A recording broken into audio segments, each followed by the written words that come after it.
9 number जो बनता है टोटल, अगर आप 2025 को करते हो तो वो बनता है 9 है भूमि जो है पुत्र यानी कि मंगल का। तो मंगल जो है प्रॉपर्टी वाइज तो बहुत अच्छा है। जिनके पास है, जैसे मैंने पहले बताया कि जिनके पास है वो इन्वेस्टमेंट करे और करोड़ों रुपए कमाएगा। मैं कहती हूँ आप 10 लाख लगा दो और उसके बाद आने वाले साल में उसका 10 करोड़ आप जो है अर्न करोगे। बॉयज का एक नेचर होता है, सॉरी टू से भाइयों बुरा मत मानिएगा, लेकिन मैं जो बताने जा रही हूँ बॉयज की एक जो नेचर है, क्योंकि कुंडली आती है तो हमें उनका साइकोलॉजी पता है। जब लड़का किसी लड़की को प्राप्त कर लेता है ना तो उसे लगता है ये तो मेरी है, मैं इसे कभी भी कुछ भी कभी भी कैसे भी किसी भी टेक्निक से इसे ले लूंगा।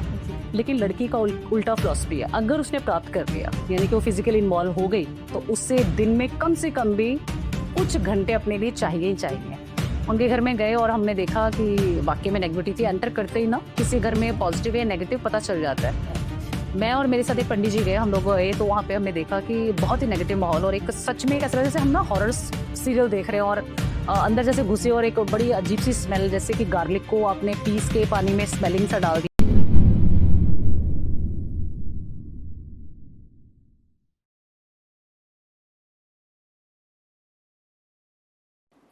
सो hello everyone and welcome to TVT podcast. तो आज हमारे साथ परम जैसल मैम आई दी है, जो कि एक बहुत बढ़िया एस्ट्रोलॉजर है। ये बहुत ही अच्छी प्रिडिक्शन करती है। तो welcome ma'am. Thank you so much. और मैं आप सबका बहुत बहुत शुक्रगुजार करती हूँ कि आप लोगों ने मुझे बुलाया और आई होप कि मैं आपके लिए जो भी क्वेश्चन है उसका आंसर बहुत अच्छे से दे पाऊंगी। और मैं पिछले 18 सालों से इसी लाइन में हूँ। Astro, tarot, numerology, paranormal specialist हूँ, फेस रीडर हूँ, टैरो और जो है क्रिस्टल से काम करती हूँ। और जिसको भी लगता है कि अपनी लाइफ में बहुत नेगेटिविटी है, आकाशिक रीडिंग, कोई भी आपको लगता है किसी भी चीज़ से दुखी है, एक बार आप बात करेंगे, कुंडली दिखाएंगे, आपको समझ आ जाएगी। 5,000 से ज़्यादा स्टूडेंट टैरो पढ़ा चुकी हूँ और 3,500 पामिस्ट्री और जो है न्यूमरोलॉजी के स्टूडेंट पढ़ा चुकी हूँ। तो अपनी लाइफ में 18 साल मैंने इस चीज़ को दी और इसने भी बहुत कुछ दिया है। और जैसे जैसे मैम क्वेश्चन करेंगे हम कोशिश करेंगे कि उनके क्वेश्चंस के आंसर दे पाएं। जो इंडिया पाकिस्तान का वॉर चल रहा है, इससे हमारे देश में क्या बदलाव आएंगे, क्या बेनिफिट्स आएंगे, कुछ आप बता सकते हैं? जो आपने क्वेश्चन किया ये रियली एक बहुत ही सेंसिटिव टॉपिक है, लेकिन हम इस पर डिस्कशन जरूर करेंगे, क्योंकि रीजन ये है जो चल रही है वॉर, ये जैसे आपने बोला क्या बदलाव आएंगे। महंगाई तो बढ़ेगी बढ़ेगी और आपने देखा होगा 2025 के आते ही जो है महंगाई ऑलरेडी बढ़ चुकी है। और लोगों की जेब, चाहे दो काम कर रहे हैं, तीन काम, जेब खाली है। लोग अपने आप को मल्टी टैलेंटेड बना रहे हैं, लेकिन वो वहीं के वहीं है, जेब उनकी वहीं की वहीं खाली है। इन्वेस्टमेंट पॉइंट से जो 2025 से बहुत अच्छा है।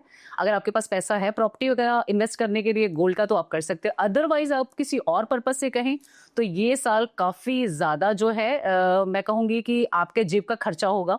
लोगों की तरह नेगेटिविटी बहुत ज्यादा बढ़ रही है। रिलेशनशिप वाइज ये काफी साल अच्छा है, लेकिन यहाँ पे इमोशनली पर्सन जिनका 9 नंबर या मूलांक 9 आता है वो लोग बहुत ही मतलब दुखी होने वाले हैं रिलेशनशिप को लेकर। लेकिन ये जो वॉर है ये सच में, चाहे वॉर जो वो पाकिस्तान से हो रही है या भारत से या कहीं और, क्योंकि इसमें भी बहुत सारे देश इन्वॉल्व होने वाले हैं। मैंने अपने इंस्टाग्राम पे बोला हुआ है कि आने वाले 9 दिनों के अंदर संधियां बननी शुरू हो जाएंगी, लोग शांति हो जाएगी। लेकिन एग्जैक्टली शांति के लिए जो कमिंग अमावस्या है 29 जो मई की है, उसमें वो जब तक नहीं आती है तो ये सोच रही, जैसे ग्रहण लगता है, आपने देखा होगा कि हमारे ग्रहण हमेशा जब भी आता है लाइफ में बहुत नेगेटिव लेकर आता है। सेम अमावस्या जो होती है वो भी नेगेटिविटी लेकर आती है, लोगों को साइकिक अटैक आने शुरू हो जाते हैं। पूर्णिमा और अमावस्या पे साइकिक अटैक आते हैं। आपने देखा होगा, सुना भी होगा कि लोगों के अंदर जो एक्सीडेंटल जो चीजें हैं ज्यादा बढ़ जाती हैं, साइकिक अटैक, तो लोग बहुत झगड़ा करते हैं। खास करके पूर्णिमा और अमावस्या पे लोगों के ब्रेकअप सबसे ज्यादा होते हैं। कभी भी आप उठा के देख लो, हिस्ट्री बिल्कुल लिखित है, हम लोगों ने भी बहुत बार प्रेडिक्ट किया है। उन 2 दिनों में लोगों के ब्रेकअप सबसे ज्यादा होंगे, लोग इमोशनली बहुत ज्यादा डाउन है क्योंकि मूड डाउन होता है। तो ये 29 तारीख से पहले मई के मतलब काफी चीजें जो है सॉल्व हो जाएंगी, लेकिन काफी हद तक आपको जो है सोचना पड़ेगा कि क्या करना है। जेबों में पैसा इतना रखो कि अगर आपको 2 महीने घर में खाना खाना पड़े तो वो पैसा आपके पास होना चाहिए।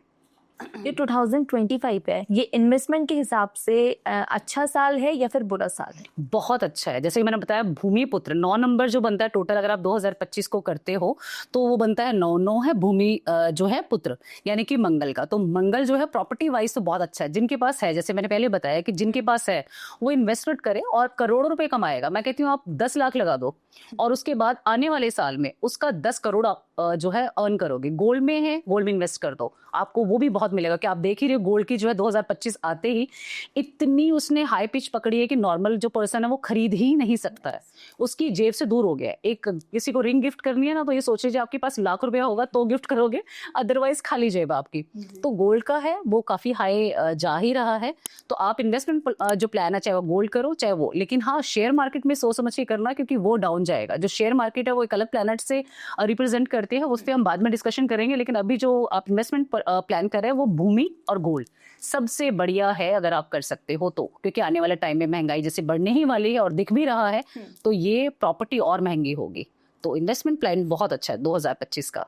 ओके तो अभी मैंने कहीं पे सुना था कि गोल्ड जो है वो अभी कुछ टाइम बाद 2025 के लास्ट में एंड तक का, तो क्या गोल्ड सस्ता होगा? नहीं, बिल्कुल नहीं होगा। ये सब मिथ्य हैं, लोगों की अपनी मनगढ़ंत कहानियां हैं, कोई कुछ भी बोल सकता है।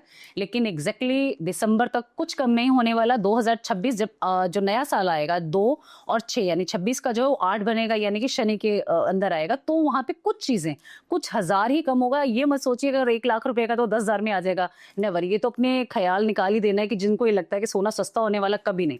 2-4 हजार अभी भी सस्ता हुआ है। फैब से लेके अगर आपने ग्राफ उठाया हो तो अप्रैल में 2 महीने वैसे भी सस्ता रहा था, वो भी 500,000 के आसपास, ऐसे ही तब भी रहने वाला है।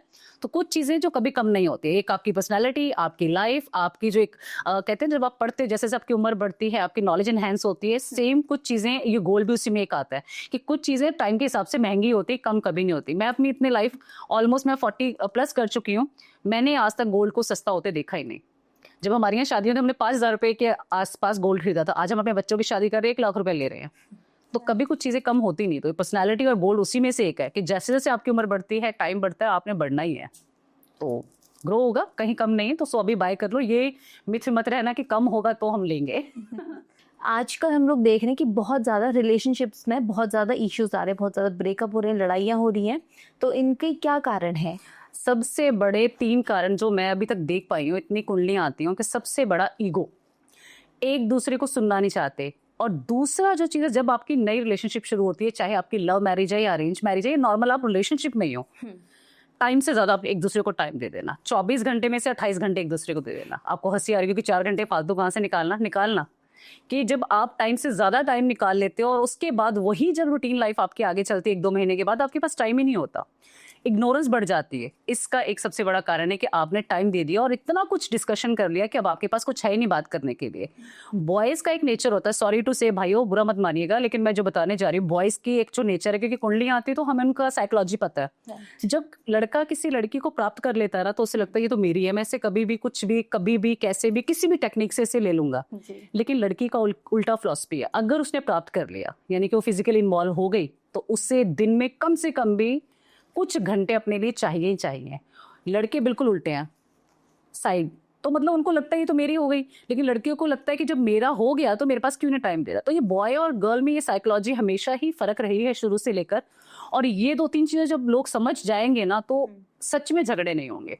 झगड़े का कारण ही यही है कि आप जो रिश्तों में आते हो बहुत एक एक्स्ट्रा टाइम देना, और सबसे बड़ी बात ट्रस्ट नहीं करना। लड़कों को लड़कियों को ये लगता है कि जो मेरे साथ ये कर रहे हैं, जो टाइम स्पेंड कर रहे हैं, सबके साथ करेंगे। तो जब ट्रस्ट नहीं बनता तो फिर आजकल लव मैरिज भी जो है बहुत फेल हो रही है, अगर आपने देखा हो। 2022 का मैंने एक सर्वे लेकर आज तक देखा, उसमें 22,000 शादियों में से 20,000 लोगों ने डिवोर्स फाइल किए थे। लोग फ्रीडम चाहते हैं। लड़की, आज की लड़की फ्रीडम बहुत ज्यादा चाहती है। वो चाहती है कि घर में मेड रख लेंगे, खाना हमने नहीं बनाना। तो वो जब रिश्तों में इन्वॉल्व होती तो ये सब चीज़ें डिस्कशन करते हुए उनको लगता है कि सब कुछ ठीक है। लेकिन 20,000 लोगों ने डिवोर्स फाइल किया और आज वो अलग अलग रह रहे हैं, दूसरी शादी, तीसरी शादी। लेकिन पहली शादी में जो नहीं हैप्पी है वो दूसरी में गारंटी नहीं होती कि हैप्पी होगा। ये लड़का या लड़की अच्छे ही मिलेंगे। तो मैं तो सबको ये सलाह देना चाहूँगी, भैया एक के साथ कर रहे हो उतना ही टाइम दो जितना आप हमेशा दे सकते हो, उतना ही इन्वॉल्व हो जो हमेशा आप रह सकते हो, उतनी ही इज्जत दो जो आप हमेशा दोगे। रंग मत बदलो, गिरगिट भी फेल है आज के लोगों के सामने। होता कुछ है, करते कुछ है। तो मैम एक्चुअली मैं बहुत ज़्यादा एक सवाल को लेके बहुत ज़्यादा एक्साइटेड हूँ। हमारा जो टीवीटी पॉडकास्ट है तो ये एक ब्रांड है और हम लोग ऐसा चाहते हैं कि ये टीवीटी पॉडकास्ट जो है सारी जनता पूरी दुनिया से जाने। तो इसमें कितना टाइम लगेगा, कितना ज़्यादा कह सकते हैं कि कब ये बहुत ज़्यादा फेमस होगा, हाईलाइट होगा पूरी दुनिया में, कब ये बहुत बड़ा ब्रांड बनेगा टीवी। That's great. हम भी चाहते हैं कि टीवीसी जो है बहुत अच्छा ब्रांड बने। तो देख लेते हैं इनके लिए टैरो कुंडली क्या कहती है। देखिए ये जो ब्रांड आया है ये बहुत आगे जाएगा, लेकिन यहाँ पे थोड़ी सी इनको अपने ऊपर मेहनत करनी है, क्योंकि यहाँ पे ये लोगों को रास्ता बहुत अच्छा दिखा देते हैं। ये जो इनके ऑनर है दूसरों को रास्ता दिखाने में एक नंबर परफेक्ट है, के लिए कहीं ना कहीं इनको थोड़ा सा काम करना है। एग्जैक्टली 7 महीनों के बाद इनका जो है राइजिंग पॉइंट बनता है, थोड़ी सी मेहनत करनी है और इनको अपनी चीज़ों के लिए किसी फीमेल फिगर के लिए साथ में इन्वॉल्व करना पड़ेगा। जैसे कि मैंने पहले भी डिस्कस की थी इनसे अपने पर्सनली, हम एक दूसरे को जानते हैं अच्छे से लेवल पे। तो ये देखिए इनका फीमेल को इन्वॉल्व करना पड़ेगा ताकि ये आगे बढ़ सके। 7 महीने का टाइम और लगेगा, तो ये इनके लिए बहुत अच्छा है। काफी लोग जानेंगे, ये ब्रांडेड एक नाम बनेगा कि हम लोगों को भी अच्छा लगे कि ये बहुत बहुत ब्रांडेड नेम है। थोड़ी सी मेहनत, दूसरों को गाइडेंस की वजह से थोड़ा सा अपना, कहते हैं ना हम दूसरों को गाइड करते हैं लेकिन थोड़ा सा अपने लिए काम करना पड़ेगा। तो इतना सा काम और करना पड़ेगा इनको अपने ऊपर। तो मैम हमारी टीम जो है वो बहुत ज़्यादा यूनिटी है अभी हमारी टीम में, बहुत ज़्यादा हम लोग एक साथ मिलके बहुत ज़्यादा खुशी से हंसते खेलते बहुत ज़्यादा काम करते हैं। तो हम लोग की जो टीम है वो बाद में कैसी रहने वाली है और कुछ अच्छा होने वाला है, कुछ बुरा होने वाला है, प्लीज़ बताइए। बहुत सुंदर और बहुत अच्छा कार्ड आया। टीवीटी जो आपका एक ब्रांड है ये सच में बहुत पॉजिटिव होने वाला है। इस टीम में बहुत ही पॉजिटिविटी है, कुछ लोग इतने हैप्पी हैं और यहाँ पे नो डाउट बहुत सारे लोगों के जो है रिलेशनशिप मैरिज तक जाएंगे। लेकिन ये अगर एग्जैक्टली हम इस कार्ड की बात करें तो ये जो है टीम जो है बहुत ही अच्छी है, बहुत ही पॉजिटिव है और ये बहुत ही नेम एंड फेम लेके जाने वाली है। तो यहाँ पे कुछ लोग बहुत अच्छे हैं जिनकी एनर्जी बहुत हाई लेवल की, ये आगे तक जाएंगे, बनी रहेगी। बस अपने पर्सनल मैटर्स को इसके साथ इन्वॉल्व नहीं करना है। नेम एंड फेम में टीवीटी से बढ़ के कोई नहीं होने वाला अगले 7 महीनों के अंदर अंदर। तो मैम एक्चुअली आजकल लोग मेहनत बहुत ज़्यादा कर रहे हैं, अलग अलग प्रोफाइल्स पे काम कर रहे हैं, बहुत ज़्यादा हार्ड वर्क कर रहे हैं, बहुत ज़्यादा टाइम दे रहे हैं अपने काम को। किस लिए? मतलब एक पैसे के लिए कर रहे हैं, ठीक है। बट लोगों के साथ होता क्या है कि वो लोग पैसा बचा नहीं पाते हैं बहुत जल्दी। कुछ लोगों के साथ ऐसा होता है पैसा आते ही चला जाता है उनके हाथ से, बचा नहीं पाते। तो कुछ ऐसे उपाय बताइए हमारी ऑडियंस के लिए जो कि वो पैसा अपना बचा सके, सही जगह पे इन्वेस्ट कर सके। देखिए बहुत अच्छा क्वेश्चन किया कि पैसा बचता नहीं है। वैसे तो पैसा बचाना भी एक कला होती है। हमारी दादियाँ नानियाँ जो थी उनकी जेब में कहीं ना कहीं से कुछ ना कुछ निकल आता है। आजकल के जो लिविंग स्टैंडर्ड हो गया उसमें पैसा बचाना एक बहुत बड़ी कला है। लेकिन कई लोग कहते हैं जी हम तो लाखों रुपए कमाते हैं उसके बाद भी नहीं बचता। तो इसके एक तो 2 वजह होती है जो सबके साथ है और उसके बाद मैं आपको रेमेडी बताऊंगी। सबसे पहले जो 2 वजह होती है, एक तो हम लोग चीज़ों पे और अपनी आंखों पे कंट्रोल नहीं कर पाते। मुझे चाहिए, ये मेरे पास होना चाहिए। मार्केट में गए तो ये चीज़ मेरी है, मतलब मुझे चाहिए एनी हाउ। तो वो चीज़ लेने के लिए एक अपने आप को करना, क्योंकि वो भी प्लानिटरी एक चीज़ है कि आप अपने आप को रोक नहीं पाते। यानी कि वीनस का नेगेटिव वे में चले जाना कि आप अपने आप को रोक नहीं पाते। मुझे चाहिए, चाहे वो चीज़ आपके लिए कामयाब है या नहीं है, लेकिन मुझे चाहिए। दूसरी चीज़ होती है दूसरों को देख के कहीं ना कहीं अंदर जेलस होना कि ये चीज़ उसके पास है, मेरे पास क्या है। चाहे आपके पास 2 गाड़ियाँ हैं, आज तीसरी गाड़ी होनी चाहिए। मेरे घर में 2 मेल है, मेरे पास 4 गाड़ियाँ हैं। किस लिए? वो अंदर से लगता नहीं, मुझे छोटी जगहों के लिए स्कूटी चाहिए, बाइक चाहिए और बड़े रास्तों की जो ट्रैवलिंग उसके लिए कार चाहिए। तो ऐसे की और कि सब घरों में एक एक जो इंसान उसके पास 2-2 गाड़ियां तो है ही हैं। तो यानी कि अपना लिविंग स्टैंडर्ड आपने हाई कर दिया। तो कहीं ना कहीं ये भी आपका नेगेटिव वे हो गया। और सबसे बड़ी बात जो लोग आपने बोला कि जो बचत हो नहीं रही है वो मैं आपको बताया, लेकिन अभी बचत कैसे कर सकते हो? बहुत आसान उपाय है, सब कर सकते हैं। घर में केसर सबके घर में होता है, हल्दी सबके घर में होती है। इन दोनों को इक्वल मात्रा में चांदी के एक बर्तन में रख लीजिए। छोटी सी एक डिब्बी मिल जाती है, सुनार के पास आप जाएंगे, एक चौकोर छोटी सी डिब्बी बहुत मामूली से प्राइस में होती है। उसके ऊपर इक्वल मात्रा में आपने हल्दी डालनी है, इक्वल आपने केसर डालना है और थोड़ा सा देसी घी डाल के उसकी पेस्ट बना लेनी है। और आपने शुरुआत कहाँ से करनी है? कानों से लगाने के लिए। ये तिलक माथे पे बाद में लगेगा, पहले कानों पे लगेगा। अगर आप सच में चाहते हैं कि पैसा बचाना, मैं कह रही हूँ 101% उन लोगों के पास पैसा रुकना शुरू हो जाएगा। पहले कानों पे दोनों तिलक लगाइए, उसके बाद हल्का सा माथे पे लगाइए और जो लास्ट में हल्का सा कुछ बच जाएगा उसको जीभ पे लगाना है। तो ये तिलक आप करेंगे तो आपके पास पैसा बचना शुरू हो जाएगा। बहुत मामूली सा उपाय है। ऐसे तो उपाय बहुत सारे हैं, मैं आपसे और भी डिस्कस कर सकते हूँ इसके बारे में। तो मैम जो हमारे कर्म होते हैं इससे हमारे जीवन में क्या असर पड़ता है, और दूसरा चीज कि कर्म है क्या? बहुत बढ़िया चीज़ पूछिए कि कर्मों का खेल क्या है, ये कर्म क्या है और कर्म कैसे नेगेटिव इम्पैक्ट हमारे पर डालते हैं। एक बहुत ही बढ़िया नाम मैं लेने जा रही हूँ, शायद कई लोगों को तकलीफ हो जाएगी। आपने यो हनी सिंह सुने हुए थे? जी। वो एक टॉप पे एक सिंगिंग कर रहे थे कुछ समय पहले तक, ऐसा नहीं कि अभी उनको कोई जानता नहीं है, जानते सब हैं। एक टाइम पे उनका जो कॉन्फिडेंस, तो चलो एक अलग बात होगी, ओवर कॉन्फिडेंस, उनके कर्मास थे, वो ड्रिंक करके अपने काम को, कहते हैं जब भी आप अपने कर्मों को यानी कि अपने काम को महत्व नहीं दोगे, यानी कि पहले ड्रिंक करना कोई बुरी बात नहीं है, करते हैं लोग, लेकिन एक टाइम पे करते हो। उन्होंने ड्रिंक करके तक काम किया, उन्होंने खुद भी एक्सेप्ट किया, आपने बहुत सारे पॉडकास्ट में और टीवी शोज में सुना होगा कि उन्होंने जो गाने गाए उसमें कितनी गंदी लैंग्वेज यूज की। तो आज की डेट में वो खुद अपने आप को लोगों को इन्वाइट करने के लिए बोलते हैं कि मैं इंटरेस्टेड हूँ आपके साथ जुड़ने के लिए, मैं आना चाहता हूँ आपके पास, लोग नहीं बुलाना। ये है कर्मों का खेल कि जब आपके पास काम है, आपने काम को इग्नोर किया और वो कर्मास आता है, कर्मा ऑलवेज बैक, हमेशा बोला जाता है कि कर्मा ऑलवेज बैक है। अगर आप अच्छे कर्म कर रहे हो तो वो भी आपके पास चलकर आएंगे, और अगर आपने बुरे कर्म किए तो वो भी आपके पास चल के आएंगे। कुछ काम ऐसे होते हैं, मैंने बहुत सारे अपनी वीडियोज में बोला है, कुछ कर्म ऐसे होते हैं आप लोगों से छुपा लेते हो, ना आपकी माँ को पता, ना बाप को पता, ना आपके हस्बैंड को पता, ना वाइफ को पता। उसकी छतरी वाले को ना, नीली छतरी वाला, उसको पता है कि आपने क्या किया है, कौन सी जगह पे जाके क्या किया है, कहाँ पे क्या क्या किया, उसका फल मिलेगा मिलेगा, और भुगतना यही है। स्वर्ग नरक की जो डेफिनेशन कुछ लोग देते हैं, जितनी हुरे मिलेंगी और ये मिलेगा, यहीं पे है सब कुछ। मैंने ऐसे ऐसे लोगों का कर्मास देखा है, जब हमसे हमारे पास प्रेडिक्शन कराने आते थे, अरे नहीं नहीं ऐसा हो ही नहीं सकता। मैं 18 साल से इस लाइन में हूँ, 18 सालों में मैंने उनकी वो हालत देखी है कि बिस्तर पे बोलते हैं कि आप सब कुछ ले लो, हमारा वो टाइम वापस ला दो, हम कुछ भी करेंगे, हमने जो जो गलत कर्म किए वो नजर आते हैं। मैंने एक ऐसे पर्सन को भी देखा, मैं उनका नाम ही लूंगी क्योंकि हमारे कुछ ऐसे बड़े नेता भी हैं, कुछ ऐसे भी हैं, पैरालिसिस के तक का उन्होंने अटैक को देखा। अब उनको चलने के लिए 4 बंदे चाहिए होते हैं। तो यहाँ पे जो कर्मास है, अगर आप जो कर्म करते हो ना, तो कुछ लोगों से छुपा सकते हो, लेकिन वहां पे नहीं छुपता। वो जो बैठा है ना ऊपर, वो सबका एक एक टाइम का हिसाब लिखता है।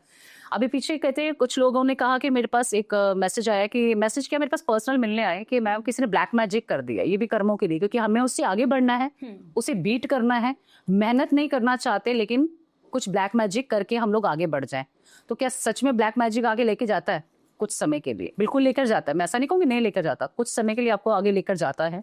आप बहुत आगे जाते हो, लेकिन घूम के वहीं वापस आना होता है, और ऐसी सिचुएशन में आना होता है कि आपको उठाने के लिए 4 लोग लगते हैं। वो चाहे कंधे पे उठाएं और चाहे वो आपको वॉशरूम के लिए उठाएं, लगते हैं 4 लोग। तो यहाँ पे ब्लैक मैजिक का मैंने बहुत लोगों के साथ देखा, उनके उपाय भी किए हैं, उनको मैंने गाइड भी किया कि आप कैसे कैसे उनको ठीक कर सकते हो। रोहिणी का मेरे जानकारी में मैंने पहले भी अपनी चीज़ में बताया हुआ है। रोहिणी में एक दीपक भाई है, उनकी वाइफ का नाम नहीं लूंगी, मेरी बहुत अच्छे नॉन में है। तो उनको कुछ चीज़ें फील हो रही थी कुछ समय से कि हमें ऐसा लगता है 1 या 2 चीज़ें, कई बार उनको फीमेल का साउंड आता था। वो सिंधी लोग हैं, तो वो सिंधी लैंग्वेज में उनको ऐसा लगता है जैसे कुछ बोल रहे हैं। तो ऑब्वियस है, सेम धर्म से हैं तो बातें कुछ समझ आती हैं। तो कभी उनको मेल के साउंड में आता था, कभी फीमेल के साउंड में समझ आता था। मेरे पास उन्होंने मिले तो कहा दीदी ऐसे से एक बार आप हमारे घर आके चेक कीजिए। वैसे मैं बहुत कम जाती हूँ लोगों के घरों में, लेकिन बाबा का अगर आदेश है, बालाजी को मानती हूँ, बालाजी का अगर आदेश है तो मैं ज़रूर जाती हूँ। तो मैं उनके घर में गई, मैं गई थी 1 या 2 के हिसाब से प्रिपेयर होकर। उनके घर में गए और हमने देखा कि वाकई में नेगेटिविटी थी। एंटर करते ही ना किसी घर में पॉजिटिव या नेगेटिव पता चल जाता है। मैं और मेरे साथ एक पंडित जी गए, हम लोग गए तो वहाँ पे हमने देखा कि बहुत ही नेगेटिव माहौल, और एक सच में एक ऐसा जैसे हम ना हॉरर सीरियल देख रहे हैं, और अंदर जैसे घुसे और एक बड़ी अजीब सी स्मेल, जैसे कि गार्लिक को आपने पीस के पानी में स्मेलिंग सा डाल दिया। और हम एक दूसरे से बात कर रहे हैं कि आपको आ रही है, तो हमें तो पता ही है, तो आ रही है, जिस स्मेल आ रही है। वहाँ पे जब हम गए, हमने फील किया विद इन 10 सेकेंड उन दोनों ने अपनी प्रेजेंस, वो 2 लोगों के लिए हम गए, 1 और 2 के लिए वहाँ पे 3 लोग थे। हम 2 के हिसाब से गए थे कि 1 या 2 उनको लगता तो हो सकता है, लेकिन वहाँ पे 3 लोग थे। और 10 सेकंड में जैसे मैंने उनको बताया कि यहाँ पे 1 नहीं, 2 नहीं, 3 है, तो पहले तो मना करे ऐसा तो नहीं है, लेकिन उनको सिंधी लैंग्वेज में फिर से सुनाई आया कि हाँ तीसरा। और उनकी वाइफ आके जस्ट बोलती है कि हाँ यहाँ पे मासी जी की भी डेथ हुई थी। इट मीन्स कि वहाँ पे हमने जो हमारी जो प्रेडिक्शन थी बिल्कुल राइट थी। वहाँ पे 3 लोगों की डेथ हुई थी और उनकी सोल एक से एक कनेक्ट हुई।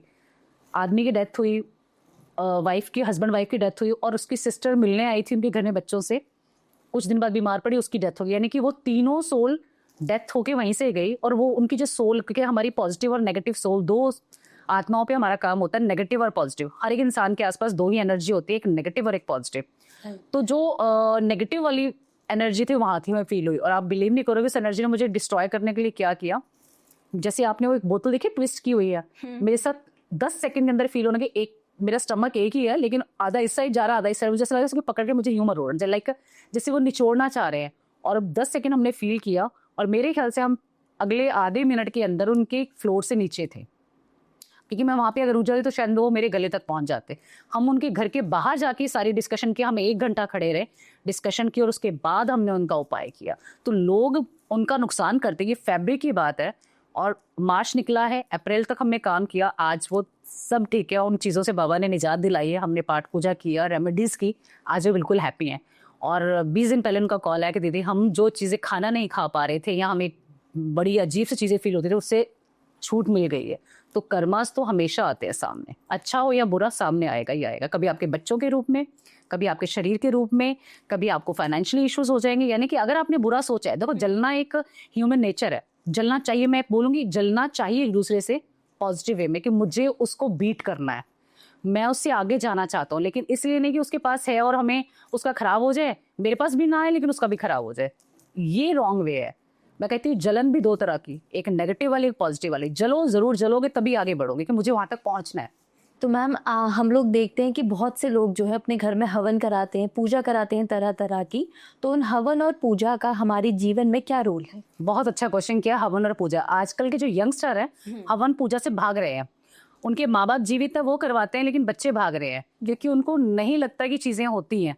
लेकिन अगर आप हिंदुइज्म में हो और आप हिंदुइज्म में शादी जब करते हो अग्नि के फेरों के सामने करते हो, यानी कि अग्नि को साक्षात देवता मान के आप शादी करते हो। अग्नि से हमारा जीवन शुरू होता है। जब आप 11 दिन के होते हैं, घर में अग्नि प्रज्वलित होती है, आपका नामकरण होता है, जब आपकी शादी होती है अग्नि जलती है, यानी कि आपने साक्षात किसको देवता माना? अग्नि देवता को। और जब मृत्यु हुई तो तब भी साक्षात अग्नि देवता। तो ये तो मान लीजिए कि अग्नि देवता जो है वो हैं। दूसरे देवता हमें जो रोज दर्शन देते हैं वो कौन से हैं? सूर्य देवता। तीसरे देवता कौन से हैं? चंद्र देवता, जिन्होंने अपने टाइम पे रूटीन फॉलो करनी है। चौथा कौन सा? वायु देवता। और 5वें हमारे जो पानी के जो है हमारे इंद्र देवता। तो ये देवता तो आपको रोज देखने को मिलते ही मिलते हैं। तो लोग कैसे कहेंगे कि हवन और पूजा का महत्व नहीं है? बिल्कुल महत्व है। हवन वो चीजों को होता है, हवन भी 2 तरीके के होते हैं। एक बोला जाता है मीठा हवन, एक होता है कड़वा हवन।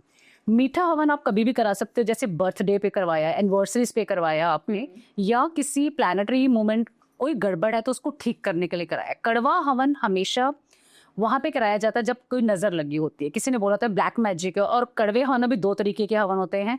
जैसे बलि हवन हो गया, जब बलि दी जाती है उसके बाद कड़वा हवन किया जाता है। लेकिन कड़वे हवन की एक ही पर्सनालिटी है कि कड़वा हवन करने के बाद आपको मीठा हवन करना ही करना पड़ेगा, यानी कि भगवान को आपने कुछ मीठा बाद में खिलाना जरूर है। कड़वे हवन में मिर्ची होती हैं, काली मिर्च होती हैं, बहुत सारे हर्ब्स होते हैं जो कि एक जो नेगेटिविटी है वो काटते हैं, लेकिन बाद में फिर मीठा खिलाना ही है। तो कड़वा हवन अकेला कभी नहीं होगा, उसके बाद पॉजिटिविटी वाले के लिए हम मीठा हवन करेंगे, लेकिन मीठा हवन आप कर सकते हो।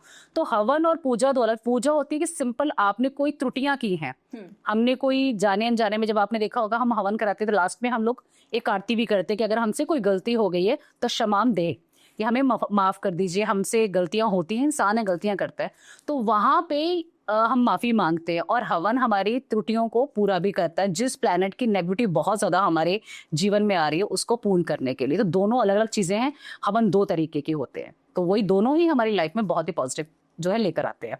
थैंक यू सो मच दोस्तों, आपने हमारा टीवीटी का जो है पूरा प्रोग्राम देखा होगा और आई नो कि आपको बहुत पसंद आया होगा। आपको किसी ना किसी चीज़ से ज़रूर परेशानी होगी, लव रिलेशनशिप है, हेल्थ है, या आपको कोई भी ऐसा इशू है जो बहुत समय से आपको दुखी कर रहा है और आप नहीं सॉल्व कर पा रहे हैं, तो यहाँ पे स्क्रीन पे दिया हुआ नंबर है, आप उस पर डिस्कस कर सकते हैं, बात कर सकते हैं। आई होप कि आपको सब चीज़ें बहुत समझ आई होंगी और बहुत ईजी वे से, और एक ऐसी ईजी लैंग्वेज करते हैं ताकि आपको समझ आ पाए बहुत ही आसान तरीके से। तो आप इस नंबर पे यहाँ पे चल रहे होंगे, आप वहाँ पे बात कर सकते हैं, कनेक्ट कर सकते हैं। Thank you so much. मैं टैरो रीडर परमजीत सर, और आपसे फिर मुलाकात होगी।